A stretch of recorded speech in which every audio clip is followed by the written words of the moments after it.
Stuck on a night shift? Perfect. These stories aren't real, but they'll still mess with your head. Don't say I didn't warn you.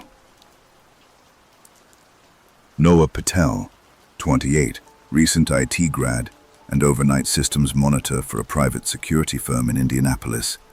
Smart, skeptical, and extremely logical, almost to a fault. Lives alone, doesn't believe in anything paranormal, and prides himself on staying calm no matter what. His job is simple: monitor 28 screens of security footage from vacant buildings his company oversees. Nothing ever happens, he always says, until the night he saw himself on camera, in a building he'd never entered. Noah's job was boring by design. 4 nights a week, 11 p.m. to 7 a.m., he monitored a wall of screens, silent feeds from warehouses, clinics, bank branches, parking garages. Most were motionless, dark, dusty. Even when the system detected movement, it was always a raccoon or a loose shutter. He brought energy drinks and Sudoku to pass the hours, sometimes even closed his eyes for a few minutes. But he never lost track of the feeds, until one night, at 4:03 a.m., something broke the pattern. He was halfway through a soda when screen 14 flickered. It was the Delacroix property, a 3-story government building, decommissioned last year. Camera 2, east hallway, motion detected. He looked and stared. There, walking slowly down the hallway, was him. Same black hoodie, same limp in the left leg from an old sprain. Even the habit of checking his watch every few seconds. Noah paused the feed, rewound, played it again. It was him. But he wasn't in the building. He was in the monitoring station, 11 miles away, and that building had no internal access. The doors were welded shut last fall. No utilities, no electricity. Yet the camera feed was live. He called his supervisor. No answer. He called again. Voicemail. He stood, eyes still locked on the screen. The figure on camera stopped walking, tilted its head, and looked directly into the lens, and then raised a hand and waved. Noah yanked the power from that monitor. The others stayed live. He told himself it was old footage, a glitch, a loop from earlier. Maybe he'd been in that building before and forgotten. But deep down, he knew he hadn't. He checked the access logs for Delacroix. Nothing. No recent entry, no keycard pings, no alerts. He looked up camera 3, another hallway, different angle. The feed loaded. Noah was already in that hallway too, just standing, facing the wall, motionless. For the first time in 2 years, Noah left mid-shift, got in his car and drove to Delacroix, just to prove it wasn't real. He parked outside. Weeds poked through the asphalt. Windows were dark. Boards still nailed shut, but the front door stood open, and inside the lights were on. He stepped in. Silence. Dust floated in the stale air. His footsteps echoed. The building looked staged, like someone had been maintaining it, but only barely.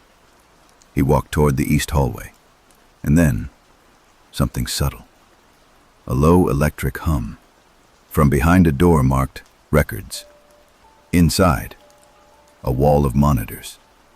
His monitor setup, exactly replicated. Same brand, same screens, showing the monitoring room where he should be sitting. And on screen, the live feed of himself, inside the Delacroix building, standing exactly where he now stood. He waved. The figure on the screen waved back, but there was a delay, less than a second. He turned to run, but as he passed the main doors, he noticed something. They were no longer open. They were sealed shut, steel welded from the inside. He pounded, screamed, tried his phone. Dead. He returned to the monitoring room. All screens were now blank except one, screen 14. It showed the real monitoring station, his actual office, empty. Then slowly a figure walked into frame, sat down in the chair, and looked up at the camera. It was him, but his face wasn't right. Too smooth, like someone wearing a perfect mask that didn't know how to move like a face should. Noah was never found. The security firm reviewed the footage, but nothing unusual showed. According to the records, Noah never left the station. Security logs showed no movement. But 2 days later, a replacement night tech pulled up an archived feed by mistake. It showed the east hallway in Delacroix, from the night Noah disappeared.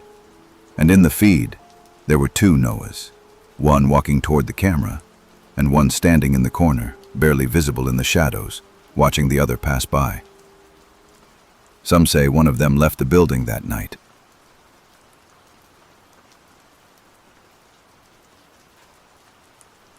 Reuben Klein, 42, divorced submarine engineer turned emergency maintenance worker for deep-sea oil platforms.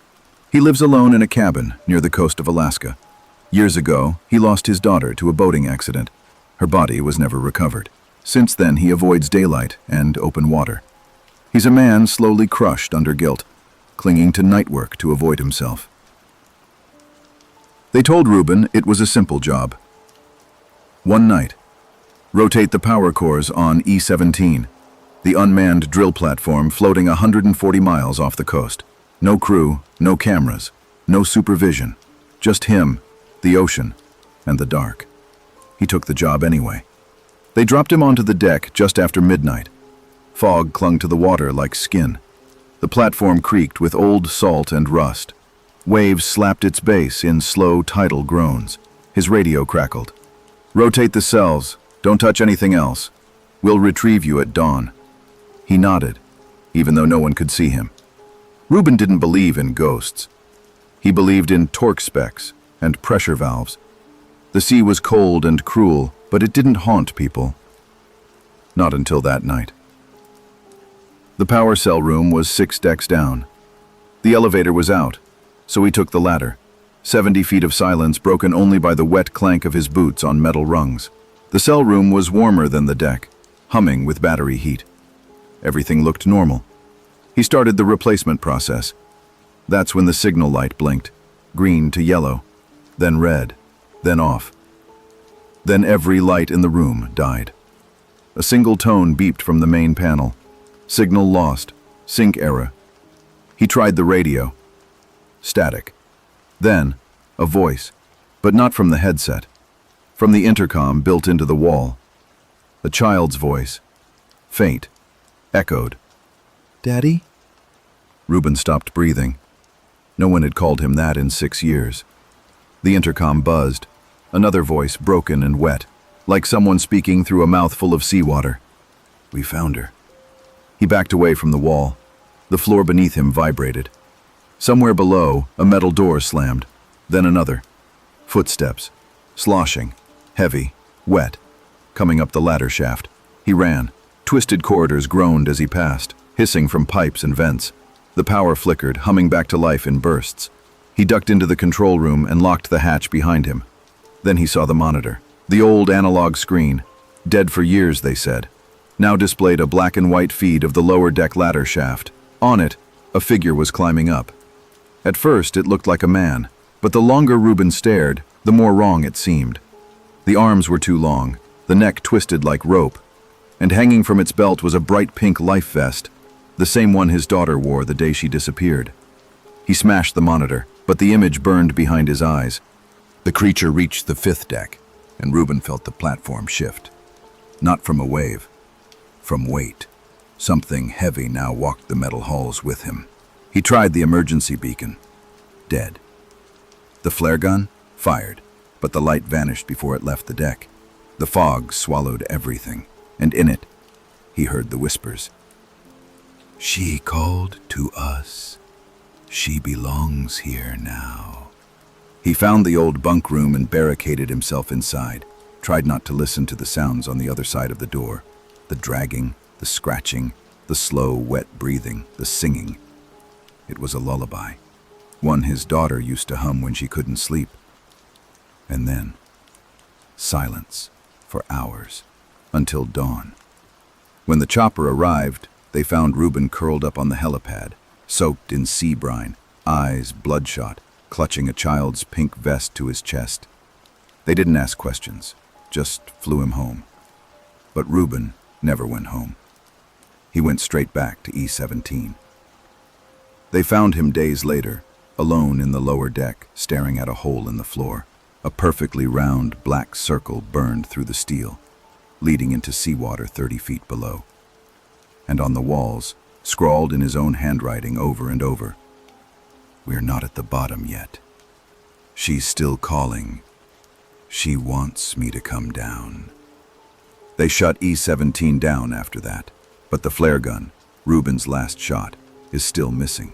And every now and then, the crew of nearby rigs report hearing it. A single flare fired into fog, followed by a child's voice whispering, "Daddy, this time I won't let go." Angela Reed, 29, night records clerk at Briarhurst Psychiatric Hospital. Shy, neurodivergent, detail-obsessed. She finds comfort in routine, numbers, and solitude. She avoids eye contact, rarely speaks unless spoken to, and never works daytime shifts. Her job brings her peace. Or at least, it did. Angela never liked people. She didn't hate them, she just couldn't predict them. That's why she took the night shift. No patients, no doctors. Just her, a desk lamp, and the endless archive of dusty paper files stored beneath the old Briarhurst Psychiatric Hospital. The file room was an ecosystem of order. Alphabetical rows, color-coded tabs, hand-typed case notes dating back to 1903. Angela loved the silence, the flick of the lamp, the smell of paper and ink. It was the only place in the world that felt like hers. Until she pulled the wrong file. It was supposed to be a chart from Michael Holst, patient 5119, transferred in 1976. Instead, she grabbed a folder labeled M. Holt, 5. The rest of the number was smudged out. No barcode, no tab. Just a black binder clip holding the file shut. She almost put it back, but something about it felt different. Wrong paper stock, no dust, like it had just been placed there. Inside were 4 photographs, black and white, all the same man, eyes wide, face tilted, mouth stretched in a scream that didn't match the silence of the image. On the back of each, a single phrase written in ballpoint pen. "Do not face him." Angela blinked, and then she saw her own reflection in the photo's glossy surface. But it wasn't quite right. Her mouth was open and smiling. The next night, the file was gone. She hadn't reported it. She didn't want anyone thinking she'd gone through restricted records, but it bothered her. Because every time she filed another folder, she felt like the shelf behind her shifted, like something watched her through the cracks. And then came the voice, low, hoarse, from the corner of the room. "Don't turn around." She froze. The light above her buzzed, flickered. "If you look at him, he learns your face." She didn't move, didn't breathe. But slowly, she glanced into the glass window of a locked case nearby, hoping to see who stood behind her. The reflection showed nothing, just shelves and her. But she was smiling again, that same stretched, silent smile from the photograph. Angela fled, locked the file room, and refused to go back. But the hospital insisted she finish the shift. "Archive backlogs," they said. "Nobody else wants to do it." She returned, hands trembling, flashlight in her pocket, crucifix around her neck, even though she wasn't religious. She kept the radio on, just to hear something human. The shelves were still. Until the lights cut out, and a voice, her voice, whispered behind her, "Look at me." She ran, but the hole stretched longer than before, like it was growing. And she heard her own footsteps running beside her, just slightly out of sync. Angela made it to the exit, tried the code panel. The keys were gone, not broken, missing. Just smooth holes where buttons used to be. She turned. And there he stood. Not a monster, not a ghost, just a tall, lanky man in hospital pajamas. No face. Not like blurred, like it had been erased, scrubbed off with sandpaper. But his head turned toward her. He cocked it, listening, then raised a hand and slowly began mimicking her movements. She backed up, so did he. She raised her flashlight. He raised his hand. But when she dropped it, he didn't. He kept the light pointed at her. That's when she realized he was learning. She never found the exit. By morning, the next shift found the archive locked from the inside. Angela was gone. The only thing left was her uniform and name badge, sitting neatly on top of a black binder clip. Inside the folder, a photo. Angela. Mouth stretched, eyes wide. Silent scream. And on the back, a new message. Now you know his face. The file room is still used at night, but there's a new rule on the wall, handwritten in permanent marker. Do not file alone. Never open unmarked folders. And if the lights flicker, do not turn around. But no one knows who wrote it. Angela's handwriting doesn't match. Marcus Yates, 37, quiet and well-meaning. He works as the night dispatcher for a small-town emergency services line in Ash Hollow, Nebraska. Population 2,000.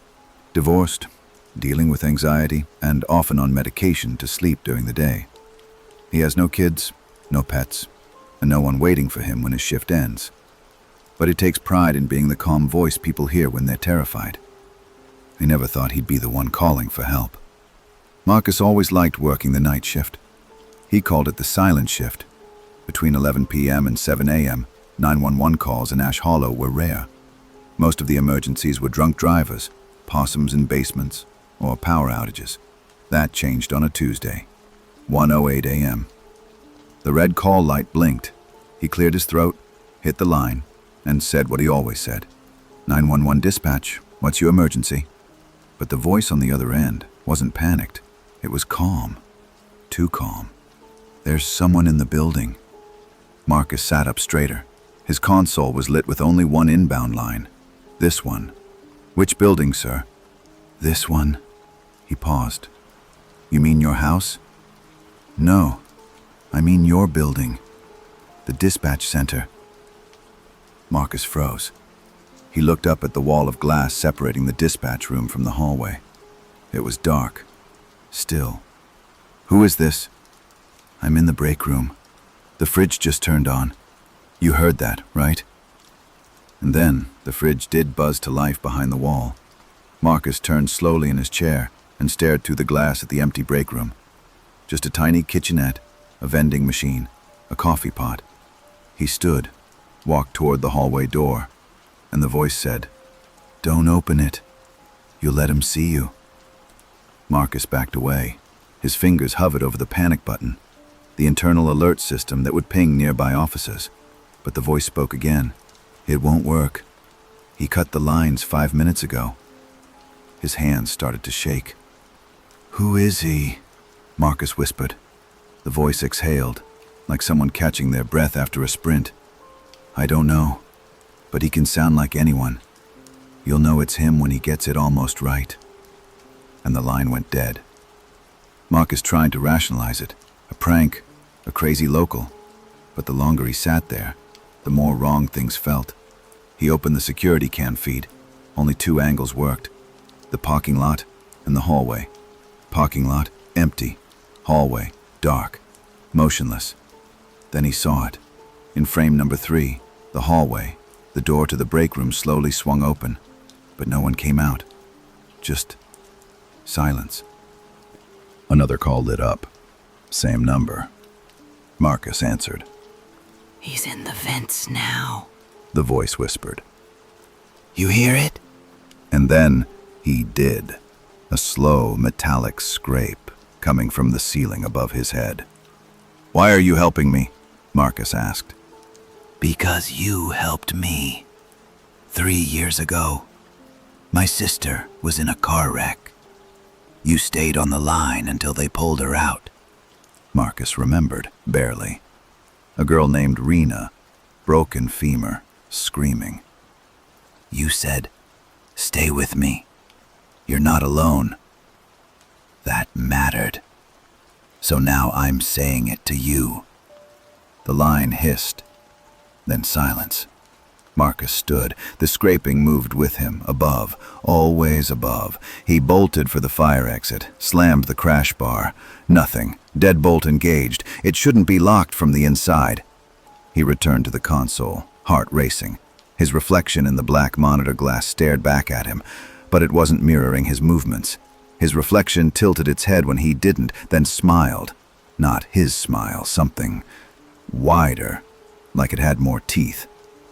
The landline rang, old school. Only rings when internal extensions call. He picked up. "Marcus?" His supervisor's voice. Dave. "Are you okay? The system says you triggered a silent panic." Relief washed through Marcus. "Dave, someone's in the building. Something, I think." "I know. I've been watching." Marcus stopped. "What?" "I just wanted to see how long you'd last. You've got a good scream in you." Rena didn't. The line went dead, and the lights in the dispatch room exploded, bulbs bursting one by one, leaving Marcus in the dark, except for the glow of a single monitor.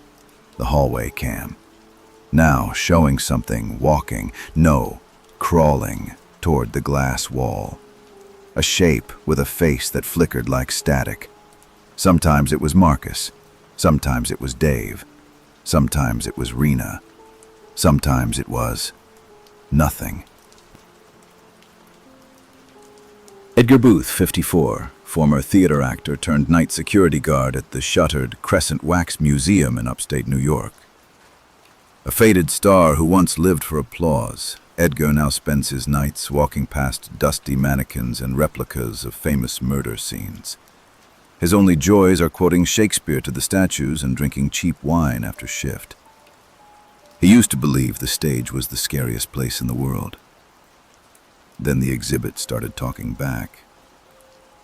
The first night Edgar Booth heard one of them move, he laughed. He was 2 glasses into a boxed Pinot Noir, leaning against a wax replica of Lizzie Borden with her axe mid-swing. He'd whispered to her like always, "Ate to Lizzie." And she whispered back, "She never needed the axe." He froze. His flashlight beam caught nothing but stillness. He chuckled, trying to swallow the chill up his spine. Must have been the building creaking, or his own voice echoing. He walked away, quoting Hamlet under his breath. But it wasn't just that night. By the end of the week, it was all of them. Whispers from the Marie Antoinette figure as he passed. Heads are heavier than they look. Snickers from the John Wayne Gacy room. "You've got a nice face, Ed. Soft jawline, easy to mold." And the worst, the infamous Hall of the Dead Unsolved, Crescent's most unsettling exhibit, made up of unidentified murder victims recreated in wax. Silent, eyeless figures with blank plaques. They never moved, never spoke, until one of them turned its head. Edgar called the owner, left a message about mechanical malfunctions. No reply.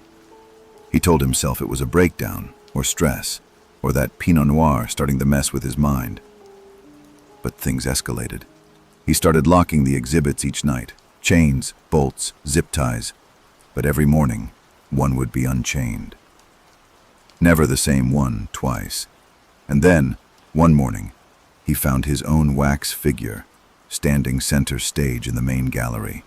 Same uniform, same hairline, same faded name tag. Edgar. He didn't tell anyone. He just looked at it. And it looked back. He started sleeping in his office with a weapon nearby, a crowbar.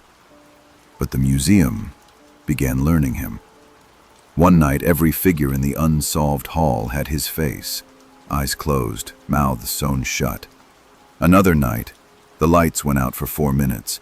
When they came back, every wax figure had shifted direction, turned just slightly toward the camera above his head. He rewound the footage and watched as, in perfect sync, hundreds of wax bodies twitched, not walked, not dragged, just twitched, like they were being adjusted by invisible hands. On the 13th night, he heard the clapping.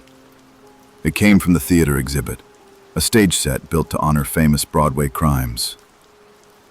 He followed the sound. As he approached, the red velvet curtain pulled back by itself, and standing on the stage, beneath the yellowing spotlight, the wax figure of Edgar. Except now it moved. It bowed, clapped, then whispered, "You gave them your best performance, and now they want an encore." He turned to run.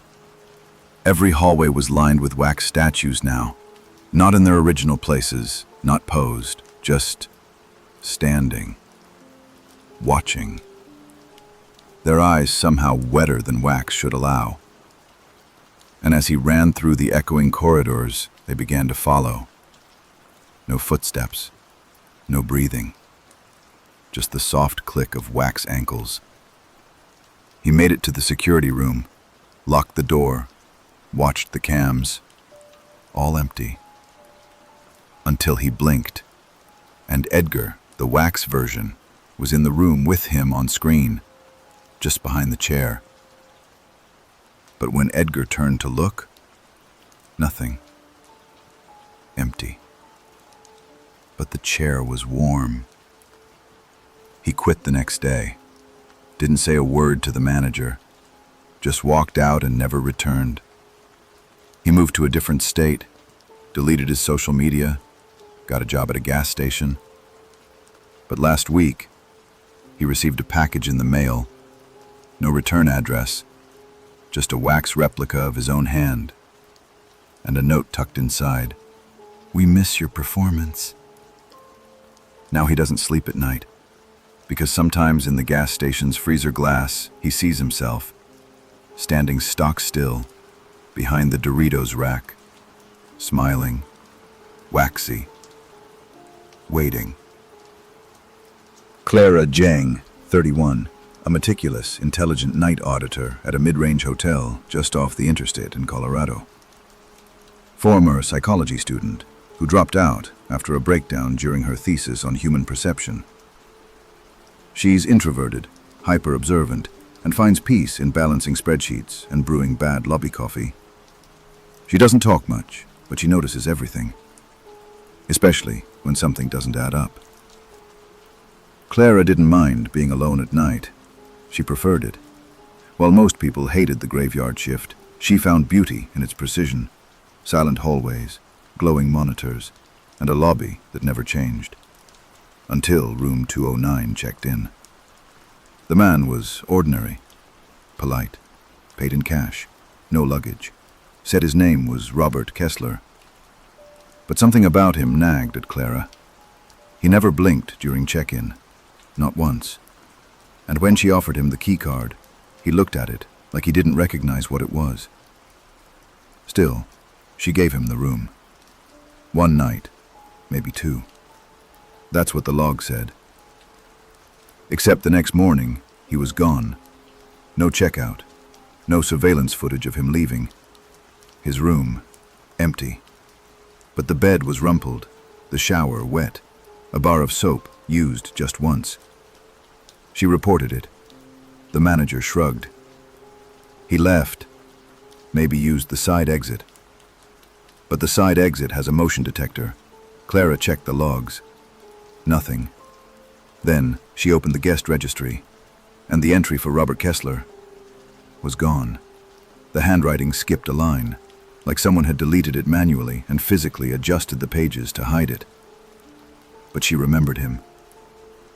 And then she found the room key in her own pocket.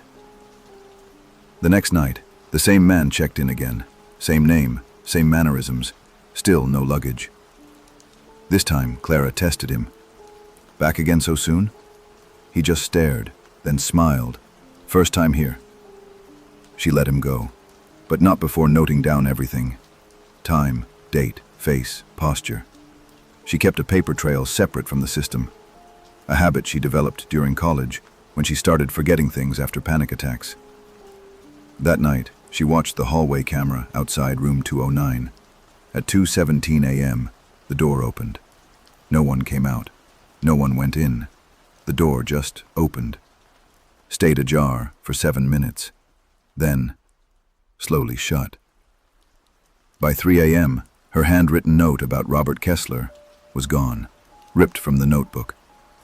The tear was clean, deliberate, as if she had done it herself. She checked her pockets. The paper was folded inside her coat, but it now read, "He never left." Clara requested to review last week's guest logs. Every entry from room 209 over the past year was missing. When she asked the manager, he said, "There is no room 209. Clara stared at him. She checked him in, twice. She walked that hallway every night. She passed that door. She'd seen the light from under it. She heard the water running once, and yet... She took the elevator to the second floor. Room 207, room 208. Then it jumped straight to room 210. No door between them. Just a stretch of blank wall, as if room 209 had never been there. She returned to the lobby, pulled up security footage from 2 nights ago. There she was, talking to someone at the front desk. But in the footage, she was talking to herself, nodding, smiling, handing a keycard into empty air. No man, no Robert, just Clara. She left work early that morning. No one stopped her, no one called to ask why. That evening, she dug out her old psychology thesis draft, a section titled, "Mass Memory Failures in Isolated Environments." One paragraph underlined in red. When individuals experience deep routine combined with sleep deprivation, their minds may begin generating patterns to fill in expected interactions, like customers, like conversations, like guests who never existed.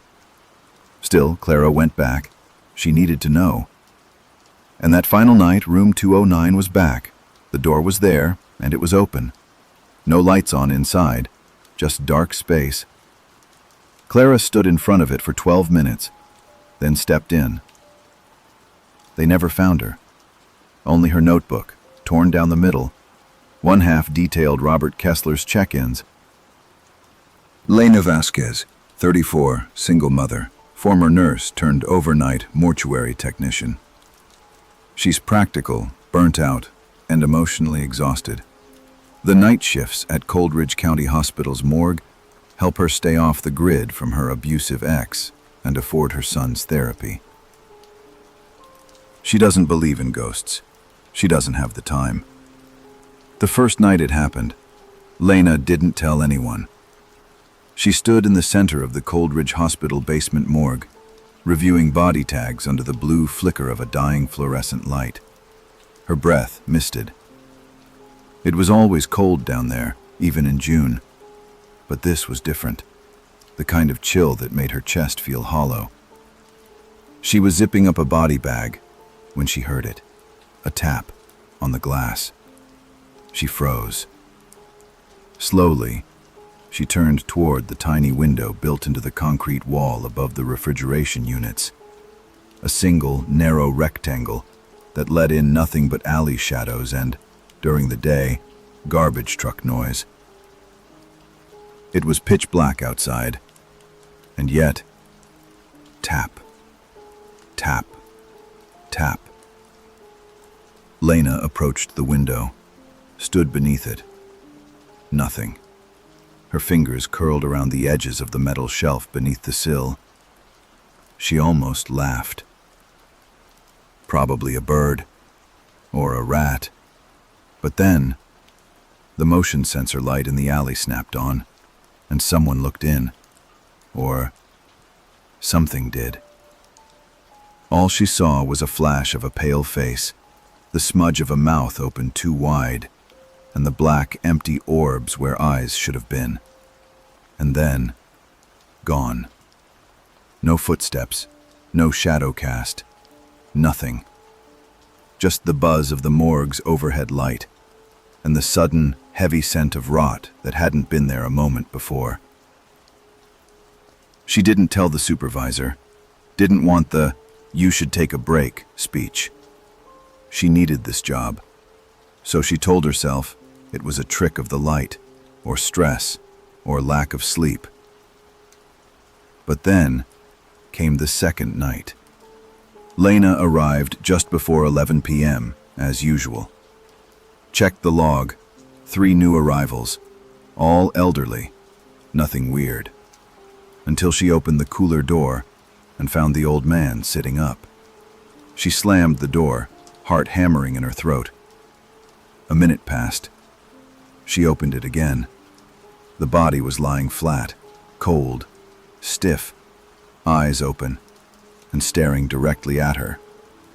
She closed the door again, locked it. This time, she did report it. Told the overnight security guard, Vince, a beefy ex-cop who always brought extra donuts.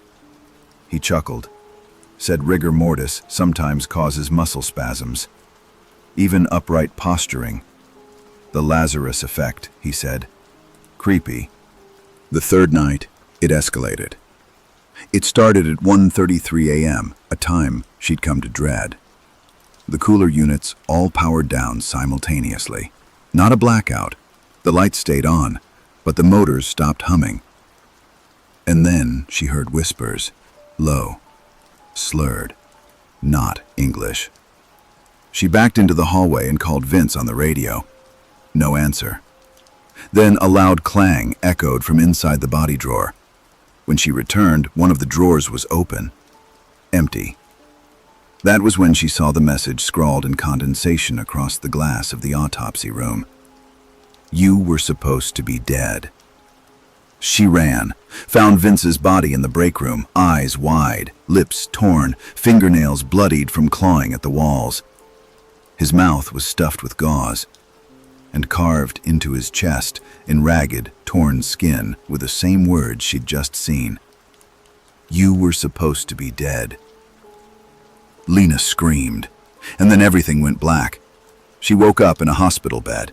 It was morning. A nurse, someone she didn't recognize, said she had a panic attack and passed out during her shift. Said Vince was fine. There had been no deaths, no writing, no broken equipment. The official record? A burnout episode, stress, delusions. They gave her 3 days off. When she returned, she brought a crucifix and a camera. The first few hours were normal, until 1:33 a.m. This time the camera picked it up. The moment the cooler units died, the temperature in the room dropped by 15 degrees. A shadow moved across the autopsy room wall, then twisted up into the ceiling and vanished like smoke sucked through a vent. The footage was corrupted before and after that moment, but it got worse, because when she reviewed the frame-by-frame playback, she saw something else. For less than a second, one single frame, she wasn't alone in the room. There was a second figure standing directly behind her, wearing her own face, smiling. Lena took the tape to the police. They humored her, said it was a glitch, that if she persisted with hoax behavior, she could lose her license. But she didn't care about the license anymore, not after that night, because on the 7th night, she came to work and found her own name on the intake log. The name of the deceased, Lena Vasquez. Time of death, 1:33 a.m. And in the cooler drawer marked with that tag, a body, wearing her scrubs, her badge, her crucifix. And when she reached for it, to prove she was alive, that this was a mistake, the eyes opened and smiled and whispered in her own voice, "Finally, you're ready to switch." The body sat up and grabbed her face and pulled her inside. No one ever saw Lena Vasquez again. The night mortuary tech who replaced her quit after a week. Said the bodies sometimes talk. Said he hears knocking from the cooler drawers, always at the same time, 1:33 a.m. And every time he looks up, he swears the narrow window in the wall is smiling back. Ellie Moreno, 36, soft-spoken night manager of a 24-hour diner in northern Arizona. Divorced, overworked, and too tired to think most days. Her only comfort is the routine, mopping floors, counting cash drawers, chatting with the same two regulars who show up at 3 a.m. every night. She's known for her patience and calm, but lately, something about her shift feels wrong in ways she can't explain. She just wants to get to morning, if morning ever comes. The first time Ellie relived the shift, she chalked it up to exhaustion. The second time, she thought she was losing her mind. By the third time, she realized something was keeping her there. It started with the salt shaker. At 2:16 a.m., she noticed it was tipped over in booth 6. She remembered setting it up right earlier. She always straightened the shakers during her pre-close wipe down. She walked over, fixed it, didn't think about it again, until the next night. At exactly 2:16 a.m., salt shaker, booth 6, tipped over, again and again, always the same. Then came the order: grilled cheese, no crust, add hot sauce. Same phrasing, same tone, by a man who always sat in booth 3. Except Ellie remembered him ordering chili the night before, but when she checked the receipt from the night before, it said grilled cheese. Every time she thought something changed, the paper trail insisted it didn't. She started writing things down, sticky notes in her pocket, timestamps, drink orders. She watched for differences, but the same things happened, to the second. The same joke from one regular at 2:39 a.m. The same song on the old jukebox glitching halfway through. The same semi-truck passing outside, horn blaring at 3:02. And then, the same power flicker at 3:26. Every time, no matter what. On the fourth loop, Ellie decided to test it. At 2:10, she flipped the salt shaker herself, just to see. At 2:16, she looked again. It was upright, like something corrected it. On the fifth loop, she tried not cleaning the floor. At closing, the tile was sparkling clean anyway.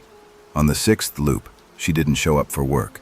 But when she opened her eyes, she was behind the counter again, wearing the apron, holding a check for grilled cheese, no crust, add hot sauce. The clock read 1:57 a.m. every single time. She began noticing things she hadn't before. The customer in booth 3 never blinked. The girl who came in to charge her phone always had a bloody nose, even if Ellie offered her tissues before it started. And the clock behind the pie case was always a second behind her watch, no matter how many times she tried to sync them. On the ninth loop, she tried something new. At 3:25 a.m., just before the power flicker, she ran into the back room and unplugged the breaker herself. The lights still flickered. At 3:27, she saw a second version of herself walk across the dining floor in the security feed. Not a reflection, not a dream. Her, walking calmly to booth 6, flipping the salt shaker, sitting down, and smiling. On the 10th loop, she sat at the table before that version could. Waited. But the diner stayed empty. Until the final seconds before 4 a.m. Then, across from her, a third Ellie slid into the booth, looked at her and said, "You're doing well. Most take longer to notice." Ellie tried to speak, but her voice didn't come. The other Ellie sipped a coffee that Ellie hadn't poured and said, "Don't try to break it. You're not here to escape. You're here to observe." "Observe what?" Ellie croaked. "Yourself." The lights flickered. The salt shaker tipped again, and everything reset. She's on the 31st loop now. She no longer counts tips, she just watches. She watches the girl with the bloody nose reappear with it already bleeding. She watches the customer's joke land at the same second every night. She watches the security feed as different versions of herself appear in more and more booths. Some just sit. Some stare at the wall. One wrote, "Wake up," in mustard on the counter. That loop ended early. One night, Ellie decided to ask the customer in booth 3 who he really was. He looked up from his grilled cheese, chewed slowly, then leaned in and said, "You shouldn't ask questions until you're done watching." She doesn't clean anymore. She doesn't fight it. She just waits. And every time 1:57 a.m. rolls around again, the salt shaker's back on its side. And so is she. Jade Nguyen, 34. Overnight custodian at a corporate research facility in suburban Illinois. Reliable, quiet, deeply observant. She's recovering from a rough divorce and PTSD from a past abusive relationship. She keeps her head down, takes pride in her work, and avoids conflict at all costs. Her comfort lies in order, structure, and being sure of what she sees. That certainty is the first thing to go. Jade didn't ask questions. She showed up at 10 p.m. sharp, signed in with her badge, changed into coveralls, cleaned the 4th, 5th, and 6th floors, always in that order. The building was cold and quiet. Just keycard doors, climate-controlled hallways, and rows of office lights on motion sensors. She never saw more than 2 other people, a night security guard named Hal and a quiet older man named Elias from data processing who often worked late. She didn't even know what the company did. She just cleaned. Until one night, her badge didn't work on the 5th floor. She buzzed Hal. He let her in manually, grumbling about a system update. Inside, the lights were already on. That wasn't right. They were motion-triggered. And when she walked down the east hallway, the air felt off, colder, stale. She entered office 5E, the one with the water stain in the corner she always wiped down. The stain was gone. Not cleaned, repainted, new carpet, new desk. Everything moved, as if the office had been swapped out entirely. She checked her supply cart. The clipboard had her checklist. Office 5E, stain, desk, glass. But there was no glass desk, no stain, just a single printed sheet on the wall. Her handwriting. It read, "Stop cleaning this room. You're not supposed to be here." She took a photo. But by the time she got back to the janitor closet to show Hal, the image on her phone was just a blank wall. No note, no handwriting. Hal looked at her like she was imagining it. When she insisted, he said, "Jade, you already cleaned that room an hour ago. I saw you come out." She hadn't even gone in yet. She checked the security footage from her cart tablet. There she was, entering office 5E 20 minutes before she'd actually gone in, wiping down a desk that didn't exist, smiling. The next night, her supply cart was different. New mop, new radio, new clipboard, but it still said her name. The floor plan looked unfamiliar. One extra room listed, 5X, a storage closet supposedly. She had never seen it before. She found it behind a door she thought was always locked. Inside, filing cabinets, paper reports, all with her name. Janitorial observation log, subject 3. Notes in clipped sterile language. Subject appears to question routine after room 5E incident. Delay loop initiated. Removed 6 minutes from subject 3's memory during corridor cycle. No protest. Subject's emotional regulation stable. Reintegration viable. She backed out, returned to the hallway, but the door to room 5X was gone. Just a blank wall. She asked Elias the next night if he'd ever heard of Subject 3. He blinked, then said, "Why are you asking me that again?" Again? She'd never asked before. She started carrying her phone in her pocket, hit record at the start of each shift, but every morning the audio would be gone, just 8 hours of white noise, like she never spoke at all. Then came the phone call, at 2:13 a.m., no caller ID. A woman's voice whispered, "You're not Jade." She hung up. But it rang again, every night, always at 2:13. She finally answered. This time the voice said, "They made you forget, but it won't hold forever." "What did they make me forget?" she asked. There was a pause. Then, "You volunteered for this. You just didn't know what you'd forget." The final straw came when she arrived one night and Hal didn't recognize her. Not just confused, hostile. "You don't work here." "Yes, I do." He escorted her to the lobby, told her to leave. She showed her badge. It read, "Visitor, temporary access only." Her photo was gone, just a blank white square. She looked up to protest, but the front desk security cam now showed someone else standing in her place.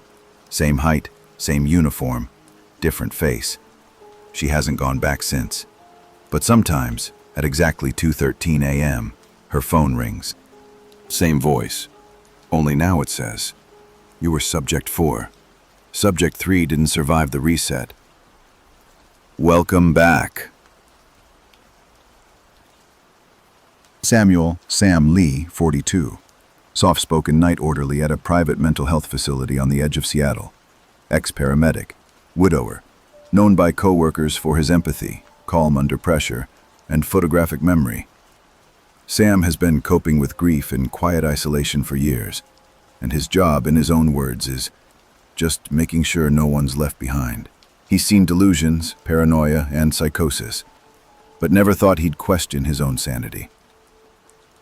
Sam had worked every floor in the Ashgrove Institute, but Ward E was different. No violent patients, no restraints, just the quiet cases, those lost in their own minds, confused, catatonic, or drifting in and out of speech. Sam liked that floor.